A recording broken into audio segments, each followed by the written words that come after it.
Hey guys, RC Digital Tech Reviews coming at you with a first impressions of LEGO Dimensions. This was released a few days ago and I've only had it for a few days to play with, so this is going to be, like I said, a first impressions more than a review. Being that I've only had it for about 2 days now, I can't give a full review on it, but I can touch on some points that I agreed with, some things I didn't like about it, and some things that were genuinely fun about it. Now, go ahead and tell you these are my opinions. You may not agree with them, you may agree with them. These are just some opinions that I have.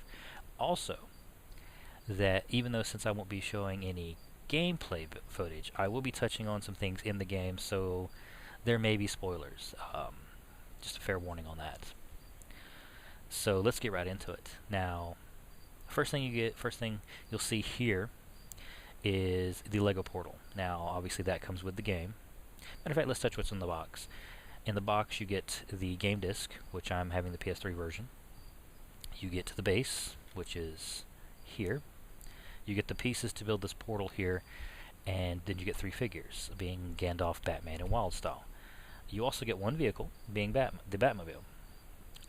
Now, what I found interesting was, when you build this, you do get instructions to build this in paper, but also in-game. And I guess that kind of reflects the whole Toys to Life thing, because when you play the first part of the game, this isn't built yet. And until you actually come across this in the game, then it'll actually give you on-screen directions to build it. So if you want to go play along with the game to life, you can do that, or if you just want to have it pre-built, you can. Now the figures, obviously they're LEGO figures, they're high quality. Let me get one over here. Let's get Batman. High quality. It's about the quality you expect from LEGO figures. Well, several. There we go.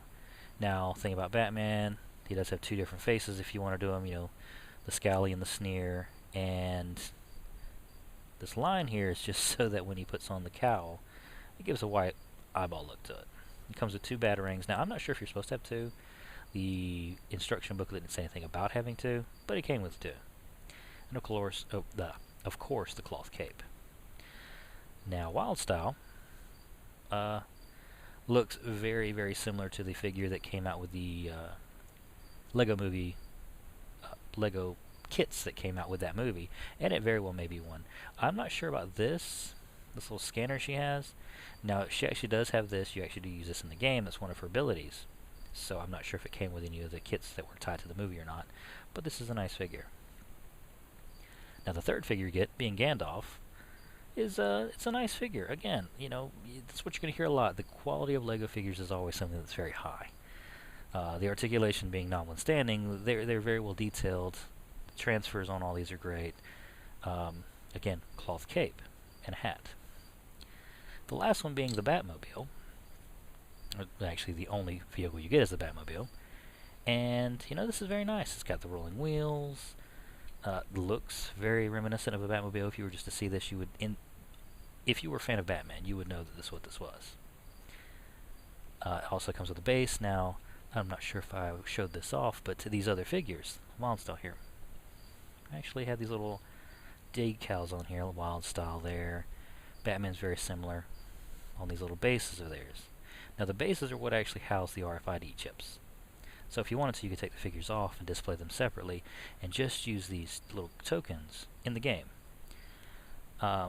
Whereas the vehicle here, the Batmobile, it doesn't have anything like that. It's just clear plastic that attaches right on here.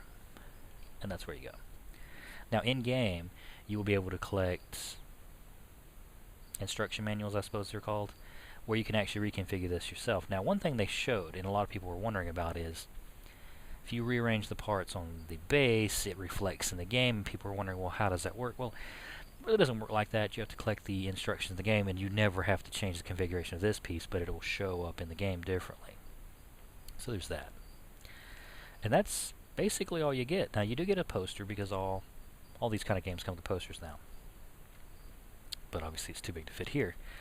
And for all that, it's kind of expensive. It's a lot higher than any of the other Toys to Life games, whereas Disney Infinity and Skylanders really start out around $75 or so. This one is $100. There is no special edition that I'm aware of. That is just what you get. $100 gets you this. Now, yes, you can spend $100 or $120 for Skylanders or Disney Infinity and get their collector's editions or their special editions where you get more figures or you get playsets faster or like a early release, a timed exclusive type thing. But this, you know, I realize a lot of people are going to say, well, you're paying for Lego, and that is true, but honestly, that is one of the major downfall points for me on this. It's just too expensive. And we'll touch on that, you know, quality versus quantity of what you get in the game later. And that's pretty much it when it comes to the box. Now, if you've played any of the other Lego games, then you're going to have gameplay down. It's pretty much the same as everything else that I've ever played. But if you're a big fan of the other Lego games where you like being able to play through the game and explore it and find hidden areas and unlock different characters without paying any money, you're in for a bit of a letdown on this game, because the levels I've played, there were, you know, the hint boxes that are in every Lego game. Hey, you need this type of character to get through this part of this level, and so on and so forth. Well, unfortunately, these characters are all sold separately. Matter of fact, let's go ahead and touch on that. For level packs, which will give you a figure, an item, maybe a vehicle, and then of course the little token that unlocks a new level, that's an extra $30. And you may be thinking, well, that's about the same as the other Toys to Life games where they run $30, $35 to get another level. Well, that's true, especially with Skylanders. With Skylanders, you buy an adventure pack and it gives you a new level, whereas Disney Infinity, when you bought a playset, it gave you basically a whole new game. So out of the three on those options, I believe that Disney Infinity did give a better bang per buck there, because it wasn't a level pack, it was a playset, it was an entire new game. And what else do they have? They also have something called character packs, where just a couple of characters. Now, this is evident very early on, where they will tell you, hey, you know, this kind of character, you need this. To break these silver blocks, you got to go out and buy this character, and there is no way to unlock these characters any other way. Now, yes, I know that Toys to Life games, that's the model. But if you're used to playing Lego games where you just unlock it and you come back and you do it on your own, that's going to be a major bummer to you. They have other things, what did I say, level packs, character packs. They also have something called, what were those called? Fun packs, I believe they were, where you basically just get a character and maybe just an item.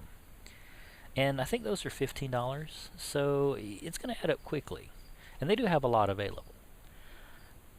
And that's one of the major turnoffs for me, where I have to pay $100 for the game up front. And yes, I think you can complete the entire game with just these three figures. It's just the collection on the side. But what they've messed up on, to me, is I've been playing these games for years, and all of a sudden you're going to tell me I'm locked behind a paywall that wasn't kind of there. And I know people are going to say, well, you play Skylanders, you play Disney Infinity, you should be used to this. And in a way, that's true. With the earlier games of, say, Skylanders, where you had to buy a minimum of 8 characters to have one of each element at the time, because there was only 8 at the beginning, to unlock everything in the game. Okay, that was kind of a bummer. And I think it was Disney Infinity 1.0 where you had to buy all the figures to get the lightsaber. And they had iterations, so on and so forth. I think they said that what is it, the next, or this one's going to have, was it, I forgot. Anyway, that's a side note. We'll get onto that next time. But that may be a turn-off for a lot of people. It's just the price. Now, one of the major glaring things for me that has made this more of a chore game to play than a fun game to play actually does have to do with the portal. Now, if you notice, there are 3 sections here. This little circle section here and here. Now, on these side sections, let me pan down a bit. You can actually put 3 figures, or all 3 figures on one of these spots. Or these spots, but only one here, obviously. or you can put the vehicle in two figures and then one of the figures here, and they work fine. However, they've also tried to shoehorn a game mechanic into that, where you either have to be sitting right next to this, or you're going to have to keep getting up and down off your couch to play it, where, and again, this is going to be a spoiler, in the very first part of the game when you're building this, it goes through the very, very normal Lego thing. If you have to destroy certain objects and wait for the piles to collect that are, they're jiggling, and they'll even tell you, hey, if they're bouncing, move up to this pile and press 0 and your character can build. Well, this one's different because there are 3 piles on the screen, and basically it'll show you, you have to put your character, and I think it's wild style all the time. Put wild style here, it says number 1. Put wild style here, number 2, here, number 3, and then she'll start building. That's when she builds the gate. And I get it, they're trying to make it a lot more interactive, but to me that was just shoehorning in an option there that I found more of a chore than fun.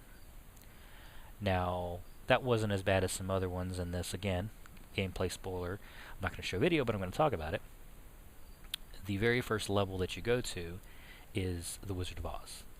And in that, obviously, the boss character is the Wicked Witch. Well, one of her attacks is she'll throw down some chains and hold the figures. And one of these quadrants will light up red. And whatever they are, you have to move the characters from that spot to another spot that isn't red. If not, she's holding you, causing damage.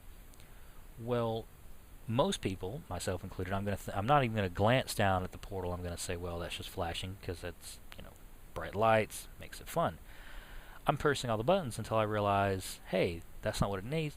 And then finally there's a prompt shows up that will show you, all it shows is one of these quadrants lit up red. Not a hint box, something else, so I have to get up, get off my couch, go up to it, and move the figure. Bit of a bummer there. And there are several things past that where you have to have very similar things where you have to get up, move the characters around. If you're expecting to come in and do a Toys to Life game where you just plop your character down on the portal, plop a vehicle down to use, and sit back and enjoy the game unless you want to change the character, or, luckily this game supports up to 3 characters, maybe more, I don't know, I don't have more characters than the 3 that came with the starter pack, then you're not going to be able to do that because you're constantly going to have to get up and move around. So that was a kind of a turn off for me. And from what I've seen, there, even in the later levels, that's going to be a continuing type theme where, hey, this is going on in this, move your character, or you have to move your character to a certain spot on the portal to react to something in the environment. So that's where that's at. And again, personal opinion, I want to be able to play the game. I don't want to have to keep getting up or getting down and, figuring out, well, what part is lighting up, what does this particular color mean on the portal. So that's me. Maybe it gets phased out later in the game, but I doubt it. It seems like they were trying to get more things in the game to say, hey, we have a portal, each little quadrant, or 2 of the quadrants read up to 3 characters, they move around, kind of a thing.